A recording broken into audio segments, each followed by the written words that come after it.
இறைவன் எப்படி நமக்கு ஒரு படைப்பை கொடுத்துருக்கானோ அதே போல தான் நாய்களுக்கும் அந்த படைப்பை கொடுத்துருக்கான். அதுக்கும் உயிர் உண்டு, அதற்கும் வலிவேதனை உண்டு.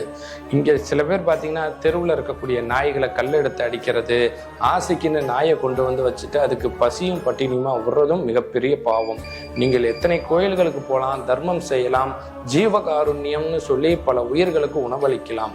ஆனால் தெருவில் இருக்கக்கூடிய நாய்கள் இது மாதிரியான ஜீவராசிகளும் இறைவனால் படைக்கப்பட்டதான். அதை துன்புறுத்துறது, கல்லை தூக்கி அடிக்கிறது, அதுக்கு உணவு அளிக்காமல் விரட்டி விடுறது தயவு செய்து செய்யாதீங்க. நீங்கள் இறை நம்பிக்கை உடையவர்கள் என்றால் இறைவன் அன்பு மார்க்கத்தில் தான் இருக்கிறான், அறமார்க்கத்தில் தான் இருக்கிறான். தன்னுடன் இருக்கும் அனைத்து உயிர்களும் இன்புற்று இருக்கும் இடத்தில் துன்பத்தை என்றுமே இறைவன் தரங்க. எவ்வளவு பரிகாரம் பண்ணினாலுமே தெருக்கள்ல நிறைய நாய்கள் உணவு இல்லாம இருக்கும்.